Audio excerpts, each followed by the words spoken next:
तो एक ओनर ने 10,000 रुपी एक बिजनेस में इन्वेस्ट करे जिसे हम बोलते हैं कैपिटल। अब इस प्रिंसिपल का मतलब ये होता है कि ओनर और बिजनेस ये दो अलग अलग यानी कि सेपरेट एंटिटीज हैं। तो हम अकाउंटिंग जो करते हैं वो बिजनेस के पर्सपेक्टिव से करते हैं और according to the business perspective ये 10,000 रुपी जो कैपिटल है it is a liability. Business के लिए ये बर्डन है क्योंकि बिजनेस ने ये 10,000 किसी और से ले रखे हैं। वो ओनर ही है जो इस बिजनेस में इन्वेस्ट करता है, पर इस इन्वेस्टमेंट को हम एक कैपिटल बोलते हैं बिजनेस के पर्सपेक्टिव से, और ये कैपिटल बिजनेस के लिए किसी और का मनी है जिसको वो लायबिलिटी या बर्डन मानता है। तो according to this principle business and owners are two separate entities, और इस प्रिंसिपल का बेस्ट एग्जांपल होता है capital which is treated as liability. तो इस प्रिंसिपल को हम बोलते हैं बिजनेस एंटिटी प्रिंसिपल, जिसमें ओनर और बिजनेस को दो अलग अलग एंटिटीज माना जाता है। इसके बाद सेकंड प्रिंसिपल है money measurement principle. Money measurement principle, money measurement principle कहता है कि हम हर ट्रांजैक्शन और इवेंट जिसे भी मनी की टर्म्स में रिकॉर्ड करते हैं सिर्फ उन्हें हम बुक्स में लिखेंगे। यानी कि transactions and events that can be expressed in terms of money are recorded in the books. हम वो ट्रांजैक्शंस जिन्हें मनी की टर्म्स में रिकॉर्ड करते हैं वो ही बुक्स में आएंगी। तो ये छोटा सा प्रिंसिपल जो होता है इसको बोलते हैं मनी मेजरमेंट प्रिंसिपल। इसके बाद थर्ड प्रिंसिपल है accounting period principle. Accounting period principle का मतलब है कि एक बिजनेस जिसे हमने आज स्टार्ट करा, जो 2, 3, 4, 5, 6 साल, कई साल तक 20, 25, 30 साल तक चलता रहेगा और उसका एंड हो जाएगा। तो एक बिजनेस जो हमने शुरू करा और जो खत्म हो जाएगा 30 साल बाद, इसे बोलते हैं लाइफ ऑफ बिजनेस। इसे बोलते हैं लाइफ ऑफ बिजनेस। तो कोई भी बिजनेसमैन बिजनेस खत्म होने के बाद ये चेक नहीं करता कि उसने क्या प्रॉफिट या क्या लॉस कमाया। वो एंड ऑफ द बिजनेस ये चेक नहीं करता। इनफैक्ट वो इस बिजनेस की लाइफ को छोटे छोटे पोर्शंस में डिवाइड कर लेता है, छोटे छोटे पीरियड्स में डिवाइड कर लेता है। ये एक पीरियड जनरली 1 ईयर का होता है। और कोई भी बिजनेसमैन उस अकाउंटिंग पीरियड के एंड में चेक करता है कि क्या प्रॉफिट या लॉस कमाया। फिर 1 साल के बाद फिर चेक करता है क्या प्रॉफिट या क्या लॉस कमाया। तो इसमें हर बिजनेसमैन एवरी ईयर प्रॉफिट या लॉस चेक करता है।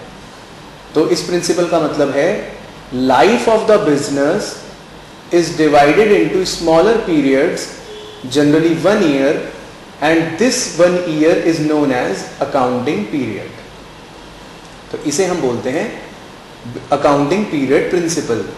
Life of an enterprise is divided into time intervals known as accounting period, at the end of which income statement, जिसका मतलब होता है profit and loss account, and position statement, जिसका मतलब होता है balance sheet, is prepared.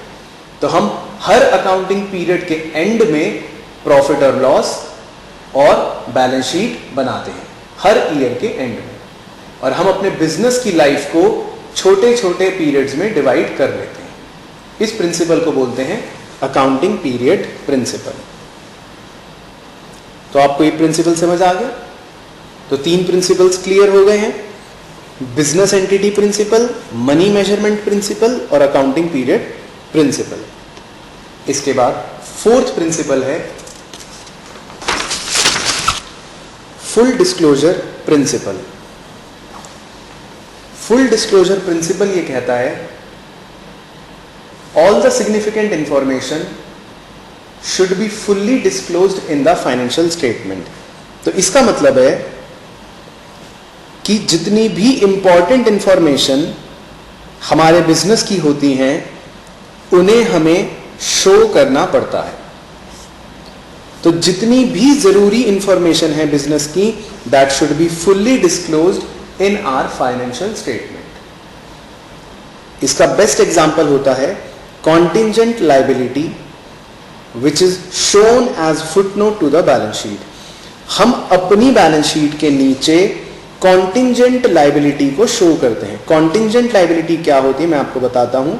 Contingent का मतलब होता है एंटीसिपेटेड और लायबिलिटी का मतलब होता है लॉस।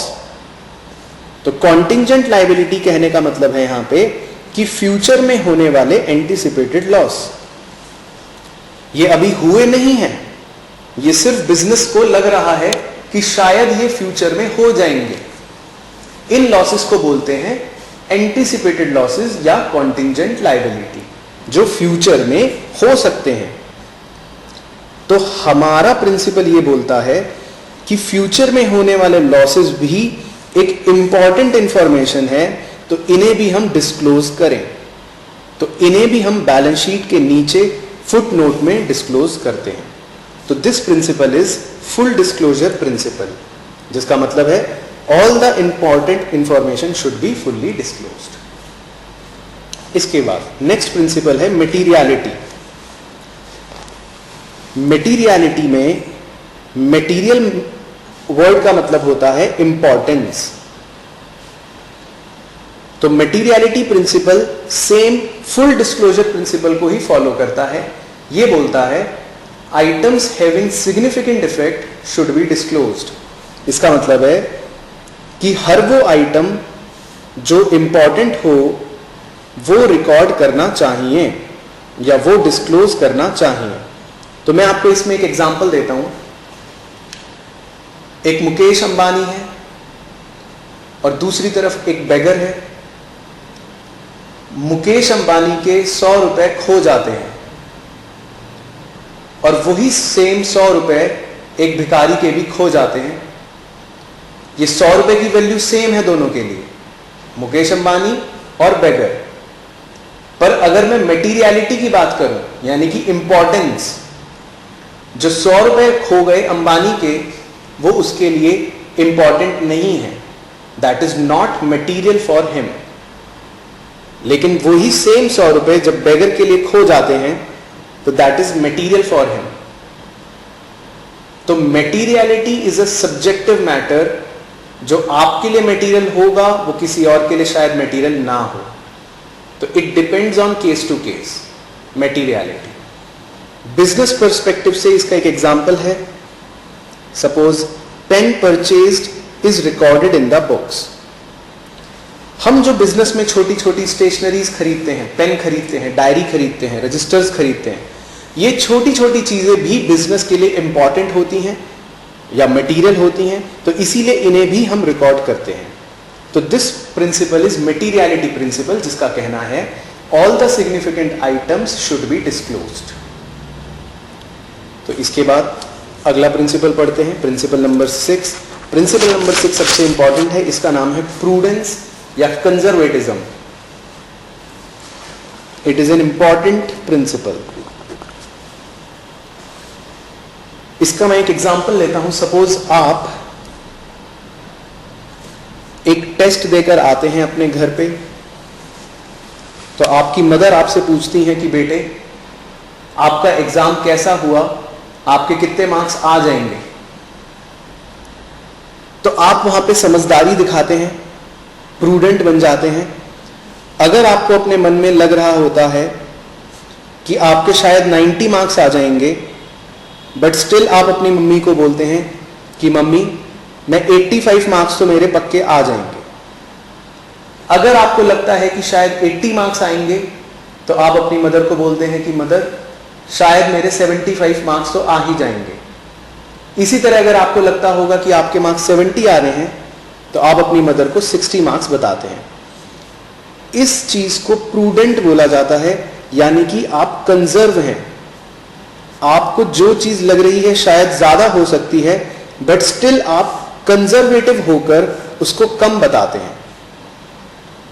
सेम प्रिंसिपल अकाउंटिंग में भी फॉलो होता है, जिसमें हम क्या करते हैं, जो फ्यूचर में होने वाले एंटीसिपेटेड प्रॉफिट्स हैं उन्हें हम इग्नोर करते हैं, लेकिन फ्यूचर में होने वाले पॉसिबल लॉसेस को हम रिकॉर्ड करते हैं। तो इसकी लैंग्वेज लिखी हुई है, डू नॉट एंटीसिपेट प्रॉफिट्स, यानी फ्यूचर में होने वाला फायदा आपको इग्नोर करना है, लेकिन provide for all possible losses. Provide for का मतलब होता है रिकॉर्ड करना, तो इसका मतलब आपको रिकॉर्ड करने हैं जितने भी पॉसिबल लॉसेस हो सकते हैं। तो ये प्रिंसिपल आपको कंजर्व रहना सिखाता है अकाउंटिंग में भी, जिसका मतलब है कि फ्यूचर में होने वाले फायदों को आप अभी से रिकॉर्ड नहीं करेंगे, लेकिन हां, फ्यूचर में होने वाले लॉसेस को आप अभी से रिकॉर्ड कर लेंगे। और इसके दो बेस्ट एग्जांपल्स होते हैं। Number 1, creation of provision for doubtful debts. अब डेट्स का मतलब होता है डेटर्स। डेट्स का मतलब होता है डेटर्स। सपोज मुझे किसी डेटर से 10,000 रुपीज लेने हैं, लेकिन मैं डाउटफुल हूं, मुझे लगता है शायद ये मेरे 1,000 रुपये नहीं देगा। तो मुझे किसी डेटर से अगर 10,000 रुपीज लेने हैं और मुझे लगता है कि वो शायद 1,000 मेरे नहीं देगा, इसको बोलते हैं डाउटफुल डेट। ये मेरा फ्यूचर में होने वाला एक नुकसान है, फ्यूचर में होने वाला एक पॉसिबल लॉस है। तो मैं इस पॉसिबल लॉस को आज रिकॉर्ड कर लेता हूं as provision for doubtful debt. तो creating a provision for doubtful debt is the best example to understand conservatism. या दूसरा, closing stock is valued at cost और market price whichever is lower. हम यहां पे भी कंजर्वेटिज्म फॉलो करते हैं। हम अपने क्लोजिंग स्टॉक को या तो उसकी कॉस्ट, यानी कि जितने का हमने खरीदा, या उसकी मार्केट प्राइस, यानी कि जितनी की वो मार्केट में वैल्यू रखता है। तो हम अपने स्टॉक को कॉस्ट या मार्केट प्राइस दोनों में से जो लोअर होता है उस पर वैल्यू करते हैं, क्योंकि हम कंजर्व रहते हैं। हम फ्यूचर में होने वाले प्रॉफिट को इग्नोर करते हैं। तो इस प्रिंसिपल को बोलते हैं कंजर्वेटिज्म, जिसमें हम फ्यूचर प्रॉफिट्स को इग्नोर करके सिर्फ फ्यूचर पॉसिबल लॉसेस को रिकॉर्ड करते हैं। तो this principle is known as conservatism. इसके बाद 7